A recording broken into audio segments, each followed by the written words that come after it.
भगवान सीता जी के विरह में व्याकुल होकर के विलाप करते हुए सीता जी को चारों ओर ढूंढ रहे हैं, लता वृक्षों से पता पूछ रहे हैं। उस दृश्य को देख करके तो सती को आश्चर्य हुआ ही, कौन राजकुमार है जो लता और वृक्षों से अपनी पत्नी का पता पूछ रहे हैं, रो रहे हैं, विलाप कर रहे हैं। और उससे भी महान आश्चर्य तब हुआ कि जब उस दृश्य को देखते ही भगवान शंकर की आंखों में आंसू आ गए और उस दृश्य को देख करके भगवान शंकर आनंद में डूब गए, गदगद हो गए। किसी को रोते देख करके आप आनंद मग्न हो जाए। शंभु समय ते ही राम ही देखा, उर उपजा आनंद विशेखा अति हर्ष विशेषा। पर अभिप्राय क्या? शंकर जी ने उसके अर्थ पर ध्यान दिया। कथा सुनने के बाद मानो शंकर जी के नेत्र में और मन में थोड़ी दूरी उत्पन्न हो गई। शंकर जी से मानो कान ने कहा कि महाराज आपको ऐसा तो नहीं करना चाहिए। कथा के द्वारा आपने कान को तो धन्य बना दिया और इसी दंडकारण्य में प्रभु है और बिना दर्शन करने किए आप कैलाश लौट जाए तो नेत्र के प्रति कितना अन्याय होगा। तो स्वामी जी कहते हैं कि शंकर उरत क्षोभ सतीन जानहि मर्म सो, तुलसी दर्शन लोभ क मन में मन डर लोचन लालची। लालची है नेत्र दर्शन के लिए, पर मानो शंकर जी ने यही कहा कि नहीं नेत्र, मेरा जाना ठीक नहीं, क्योंकि मैं जाऊंगा तो प्रणाम अवश्य करूंगा और यदि मैं प्रणाम कर दूंगा तो संसार के सभी लोग समझ जाएंगे ये तो शंकर जी जिसको प्रणाम कर रहे हैं वो तो ईश्वर ही होगा। और अगर लोग समझ जाएंगे तो हमारे प्रभु का नाटक बिगड़ जाएगा। नाटक में मनुष्य बने, इस समय जो नाटक चल रहा है सुनना ही यथेष्ट है, मैं दर्शन करने नहीं जाऊंगा। और यह सोचने के तत्काल कुछ क्षणों में ही भगवान सामने आ गए। तो शंकर जी क्यों गदगद हो गए? बोले धन्य प्रभु, मैं तो नेत्रों की मांग पूरी नहीं कर पाया, पर आपने निर्णय किया कि नहीं, नेत्रों की जो अभिलाषा दर्शन की है उसको भी आपने पूरा कर दिया। और आपने नाटक भी ऐसा चुना कि जिसमें तो दूर रहना पड़ेगा, तो दोनों बात बन गई, दर्शन भी हो जाएगा। इसलिए शंकर जी प्रसन्न क्यों हो रहे? प्रभु कितने उदार हैं कि केवल हमारे नेत्रों के में जो दर्शन की इच्छा है उसको जानने, उसको दिलाने के लिए ही आप इस लीला का सृजन कर रहे हैं।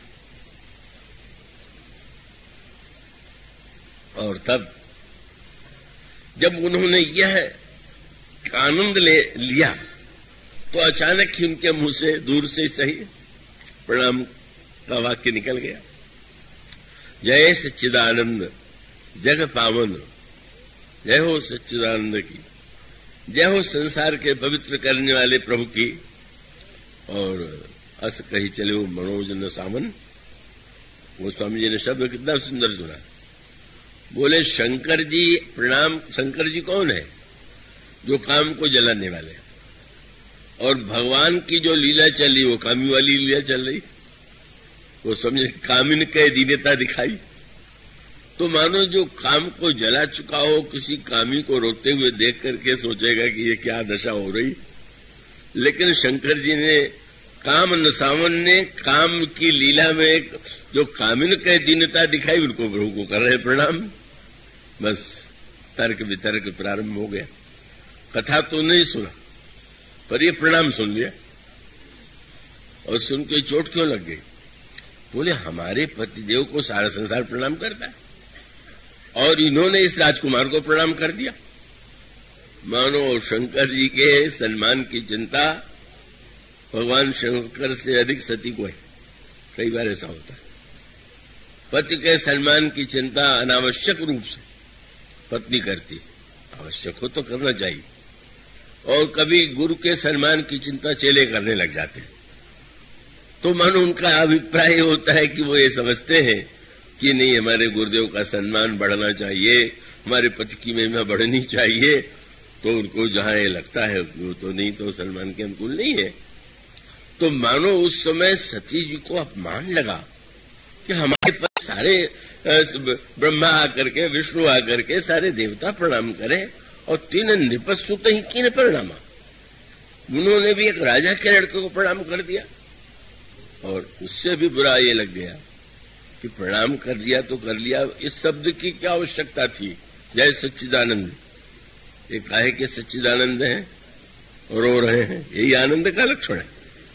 लता वृक्षों से पता पूछ रहे हैं, यही चैतन्य का लक्षण है। माया मृग के पीछे भागे, यही सत का लक्षण है। एक भी लक्षण तो इनमें तीनों में का है नहीं, वो प्रणाम किए जा रहे हैं। पर फिर वही दुविधा कि अब शंकर जी से पूछना ठीक है कि नहीं ठीक है। अब वो मन में बार बार वो चिंतन कर रही है और यही लगता है कि आज हमारे पतिदेव कोई कुछ भ्रम हो गया है क्या। शंकर जी समझ गए और समझ गए तो उन्होंने बहुत बढ़िया बात कही, रोग न हो तो बहुत अच्छा, पर रोग हो जाए तो छिपाना तो बहुत ही बुरा। भगवान शंकर ने कहा, सती मैं समझ गया तुम्हारे हृदय में संशय उत्पन्न हो गया है और तुम संशय बताना नहीं चाहती हो। जब भी संशय उत्पन्न हो तो व्यक्ति का कर्तव्य है कि अपने संशय को, जिसकी हम पूजा करते हैं, जिसकी आराधना करते हैं, उसके सामने प्रकट कर दे। अब देखिए, गीता का जो ज्ञान है वो अर्जुन के संशय से ही तो उत्पन्न हुआ। अर्जुन के मन में धर्म की अधर्म की व्याख्या लेकर के जो संशय हुआ वो संशय प्रकट कर दिया। और रामचरितमानस में जब भगवान राम रावण से लड़ने के लिए खड़े हैं और विभीषण को लगा, रावण रथी विरथ रघुवीरा, देख विभीषण भय अधीरा, अधिक प्रीति मन भा संदेहा। पर छिपा के नहीं रखा, प्रभु के चरणों में प्रणाम करके यही कहा कि महाराज नाथ न रथ नहीं तन पद त्राणा, के विजितब वीर बलवाना। कहते हैं बड़े सुंदर एक रेखा है अंतर्मुखता और बाहर के प्रयत्न का, यहां पर एक सामंजस्य। प्रयत्न भगवान शंकर ने ये निर्णय नहीं किया कि जाने दो। भगवान शंकर समझाते हैं, बहुत प्रेम से समझाते हैं, तर्क से समझाते हैं, पर सती समझ नहीं पाती। और तब भगवान शंकर यह निश्चय करते हैं कि ठीक है, आपने तुरंत कहा कि अगर तुम्हारे मन में इतना संदेह और मेरे कहने पर भी यदि संदेह नहीं जाता है तो किने जाई परीक्षा ली हो, तो तुम जाकर के परीक्षा क्यों नहीं लेती हो। फिर अर्थ लेने में सती भूल गई। उन्होंने भगवान शंकर के वाक्य को उनकी आज्ञा समझ लिया। ये आज्ञा नहीं, झुझलाहट है। कोई सेवक किसी सेवक से आप कहे पानी लाओ और वो गंदा सा पानी ला करके दे दे और आप कहे हटाओ और पूछ दे कि क्या करूं और कहे कि स्वामी नाराज होके मेरे सिर पर पटक दो, तो बुद्धिमान सेवक ये नहीं कि सच में सिर पर पटक देगा, वो तो डांटने के लिए कितनी मूर्खता का तुम्हारा कार्य है। तो भगवान शंकर तो झुंझलाहट में कहते हैं कि भाई अब इतने विद्वान हो, मेरी बात समझ में नहीं आ रही तो जाके परीक्षा लो। पर सती जी ने तुरंत कहा कि बाप की आज्ञा तो मानना ही चाहिए। ये अनोखी बात, इतनी देर तक एक भी आज्ञा नहीं मानी, लेकिन अब आज्ञाकारी बन गई। अब आप ही जब कह रहे हैं परीक्षा लेने के लिए तो मैं जा रहा। और जब सती गई तो शंकर जी सोचने लगे क्या हो गया है। मोरेऊ कहे न संशय जाही, विधि विपरीत भलाई नहीं। और तो बहुत सुंदर शब्द आता है, याद रखिएगा। आस्तिक के जीवन में तो दो ही शब्द है और उन्हीं दो शब्दों के बीच में जो जीवन व्यतीत करता है वही भक्त है। एक शब्द है हरि कृपा और दूसरी है हरि इच्छा।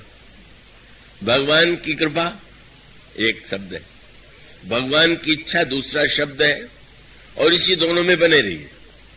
भगवान की कृपा माने आप जो चाहते हैं अगर हो जाए तो लगना चाहिए और लगेगा कि भगवान की बड़ी कृपा है। कि उन्होंने कृपा करके मेरी इच्छा को पूरी कर दिया। पर जब उससे उल्टा हो जाए तब अगर भक्त है तो कृपा तो नहीं कहेगा, वो कहेगा हरि इच्छा। भगवान की इच्छा ऐसी थी। क्यों? हरि कृपा में भगवान ने जीव की इच्छा का पालन किया। पर कभी कभी भगवान कहते मैंने तो तुम्हारी इच्छा बहुत दिन पूरी की, अब जरा मेरी भी इच्छा तो तुम मानो। तो वो इच्छा कभी कभी थोड़ी ऐसी कठिन हो जाती है और उस समय आस्तिक ही कहता है कि ठीक है, मेरी इच्छा नहीं पूरी हुई, कृपा न दिखाई दे, लेकिन भगवान की इच्छा हुई। तो शंकर जी ने इस समय जब दर्शन श्री राम ने दे दिया तो बल्ले बड़ी कृपा है प्रभु की। और जब सती को संशय हो गया और समझ में नहीं आ रहा है तो शंकर जी के मुंह से क्या, मन में क्या वाक्य है? बोले हरि इच्छा। अब हरि इच्छा यही है, मेरी इच्छा तो यही थी कि कथा सुने, मेरी इच्छा तो यही थी कि मैंने प्रणाम किया तो ये भी प्रणाम करें, लेकिन उन्होंने कुछ नहीं किया। तो अब जब हरि इच्छा भावी बलवाना हृदय विचारत शंभु सुजाना, ठीक है, हरि इच्छा यही। उस समय एक सूत्र आता है, वो चौपाई बार बार दोहराई जाती है, पर वो उचित अवसर पर ही दोहराई जानी चाहिए। चौपाई किसके द्वारा, श्लोक किसके द्वारा, किस समय कहा गया, इसका बड़ा महत्व है। कई लोग जाने अनजाने में का वो ऐसी पंक्ति दोहरा देते हैं कि जो बिल्कुल सुन करके मनुष्य के मन में बड़ा विद्रोह की भावना उत्पन्न होती है। और मैथिली शरण जी ने सुनाया, वो भी सुनाया उन्होंने, बड़ा विचित्र सा लगता है, लेकिन सुन के लगा कि ऐसे भी बुद्धिहीन व्यक्ति होते हैं क्या। उन्होंने जिनका नाम लिया वो कोई शास्त्र के विद्वान भी है। अब किसी महिला थी, उनके पति की मृत्यु हो गई और उसके पश्चात शांति के लिए का उन्होंने पाठ का निर्णय किया। तो उन पंडित जी से पूछ दिया कि क्या संपुट लगावें। तो उन्होंने संपुट बता दिया, प्रभु की कृपा भयउ सब काजू, जन्म हमार सुफल भाज। अब चौपाई तो बहुत अच्छी है, पर आप सोचिए यही चौपाई कोई ये लगाने की चौपाई है? इतने में रामायण की चौपाई तो ये भी है और इतना अच्छा उसमें भाव है, इतना अच्छा अर्थ है, पर मानो उसका अर्थ है उस व्यक्ति को ज्ञाति ही नहीं है कि भाई हर पंक्ति हर जगह नहीं प्रयोग कर देना चाहिए। तब आप किसी डॉक्टर के पास रोगी जाए और जाने के बाद डॉक्टर कहने लगे कि शरीर तो नासमान है, एक दिन तो जाते ही है, क्या दवा की चिंता कर रहे हो? तो बात तो सही है, शरीर तो जाता ही है, लेकिन डॉक्टर अगर उस समय ऐसा कहे तो उससे बढ़ करके ना समझ डॉक्टर कौन होगा? तो इसका अभिप्राय यह है कि हर पंक्ति को हर समय मत दोहरा दीजिए। अब एक पंक्ति कहने लगे कि तुलसीदास जी ने तो समाज को बिल्कुल उदासीन बना दिया। क्यों? बोले को नृप हो हमें कहानी, लोग दिलचस्पी नहीं लेते कि रामायण में तो लिखा हुआ को नृप हो हमें कहानी। मुझे आश्चर्य आता है, ये चौपाई जिसने कहा था वो तो इतनी बड़ी योजना बना रही थी कि राज्य को कैसे बदल दे। वो तो उसकी भाषण कला में अपनी स्वार्थता का प्रदर्शन था भीतर से, तो उसकी योजना यही है कि राज्य राम को नहीं मिलना चाहिए, भरत को मिलना चाहिए। तो पंक्ति किसके द्वारा किस प्रसंग में कब कही गई है मत उसका है। रामायण की एक प्रसिद्ध चौपाई वो बहुत बार दोहराते हैं, क्या? बोले हुई है सोई जो राम रचि राखा, को करी तर्क बढ़ावे शाखा। बहुत सुंदर चौपाई, श्रेष्ठ चौपाई, और ये शंकर जी का ही वाक्य है। लेकिन यह चौपाई कब कहते हैं भगवान शंकर? पहले उन्होंने समझाया, उनके भ्रम संशय को दूर करने की चेष्टा किया। सब कुछ करने के बाद जब यह लगा कि नहीं, अब मेरे समझाने पर भी अगर संशय नहीं जा रहा है तो कोई बात होगी और ये ईश्वर की इच्छा जैसी हो,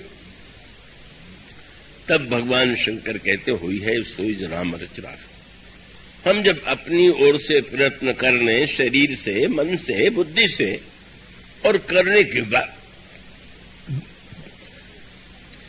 के बाद अगर आपको लगे कि बस भाई मैंने तो सब कुछ चाहा, तो उस समय ये चौपाई बिल्कुल उचित है, हुई है सूर्य राम चिराग।